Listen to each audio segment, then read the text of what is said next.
Mapagpalang gabi po sa ating lahat at tayo po yung magsishare dito po sa ating ginagawang daily devotion at nandito na po tayo sa Joshua chapter 6 at ang akin pong share dito po sa verses 1 to 4 po. At sinasabi nga po sa talatang ito, ang pagbagsak ng Jericho.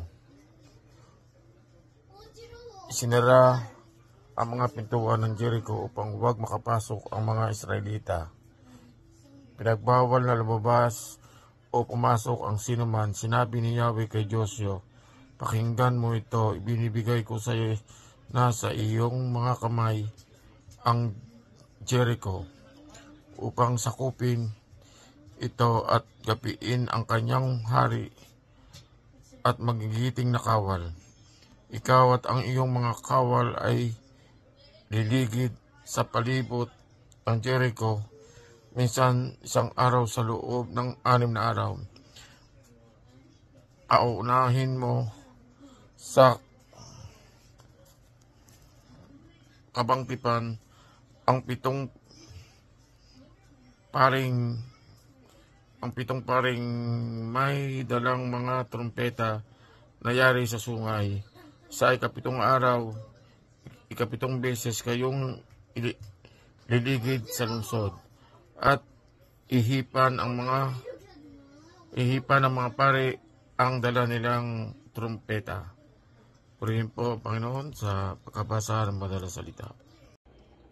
Magandang gabi po sa ating lahat at muli tayo po ay mag-share sa ating daily devotion dito sa Joshua chapter 6, verse 5 hanggang 8. At mangyayari na hinipan nila ng matagal ang sungay ng tupa at pagka iyong narinig ang tunog ng palakpak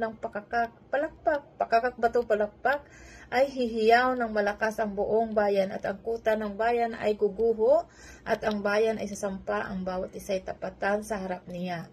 At tinawag ni Joshua na anak ni Nun ang mga saserdote at sinabi sa kanila, buhatin ninyo ang kaban ng tipan at magdala ang 7 saserdote ng 7 pakakak na mga sungay ng tupa sa unahan ng kaban ng Panginoon. At kanyang sinabi sa bayan, magpauna kayo at ligirin ninyo ang bayan at pagpaunahin ninyo ang mga lalaking may sandatan sa unahan ng kaban ng Panginoon. At nangyari na, pagkapagsalita ni Joshua sa bayan, ay nagpauna sa Panginoon ng 7 saserdote na may tangang 7 pakakak na mga sungay na tupa at humihip ng mga pakakak at ang kaban ng tipan ng Panginoon ay sumusunod sa kanila. Amen. Magandang hapon po sa ating lahat. Babasahan ko po ang kapatid ko si Adele. Joshua chapter 6, verse 6, 9 to 11.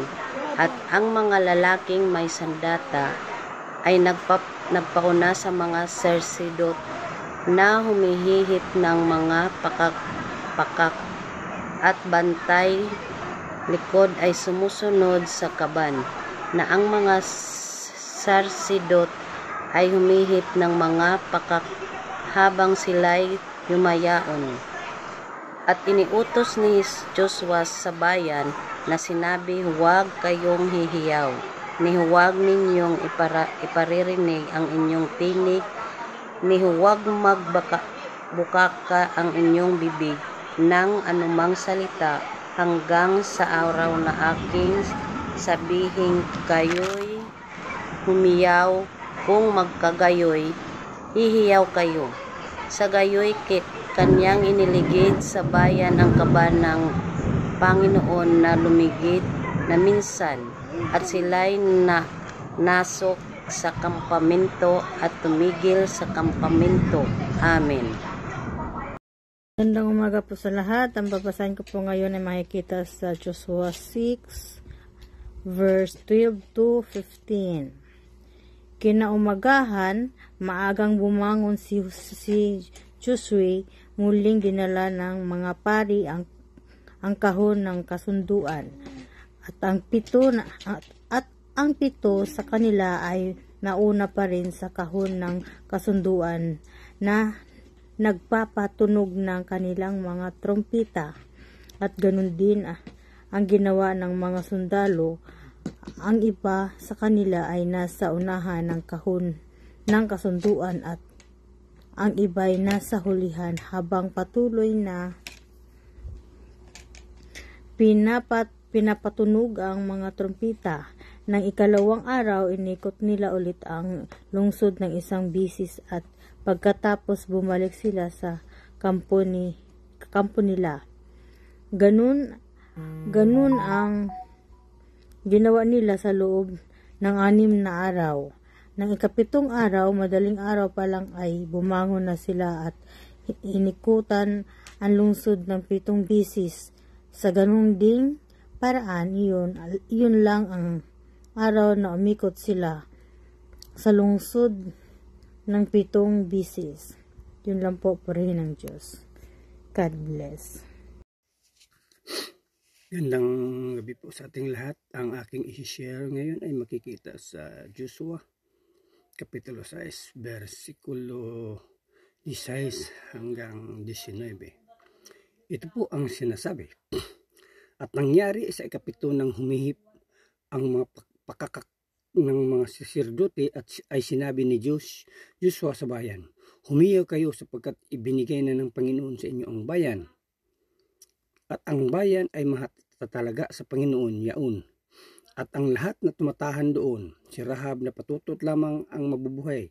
Siya at ang lahat ng kasama niya sa bahay, pagkat kanyang kinukubli ang mga sugo na ating sinugo. At kayo sa anumang paraan ay magsipag-ingat sa itinalagang bagay.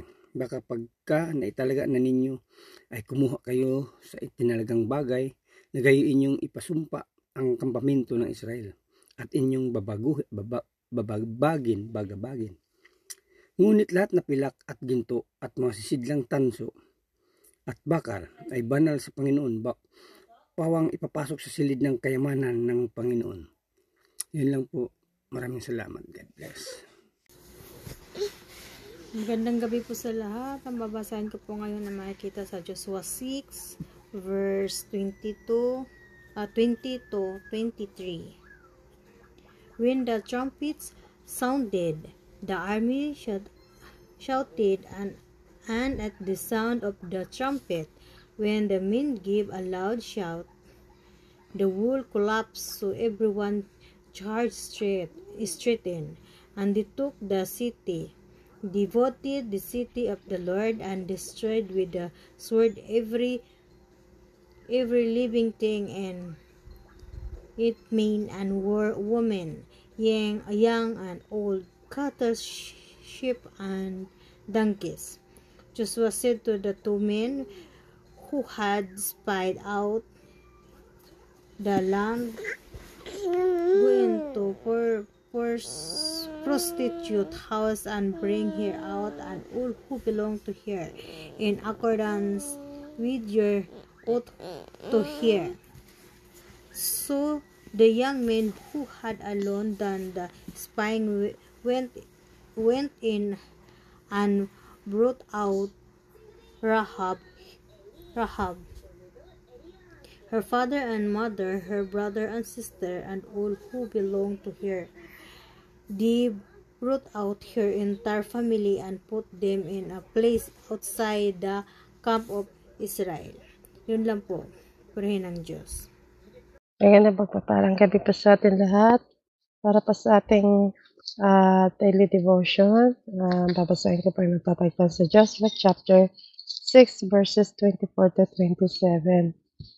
Sabi po rito, then the Israelites burned the town and everything in it, only the things made from silver, gold, bronze, or iron were kept from the treasury of the Lord house. So Joshua spread Rahab the prostitute and her relatives who were with her in the house, because she had hidden the spies. Joshua sent to Jericho, and she lives among the Israelites to this day. At the time Joshua invoked this curse, May the curse of the Lord fall on anyone who tries to rebuild the town of Jericho at the cost of his firstborn son. He will lay its foundation at the cost of his youngest son. He will set up its gates. So the Lord was with Joshua, and his reputation spread throughout the land. Pati nandiyan sa pagbabasa ng kanyang mga salita. God bless po.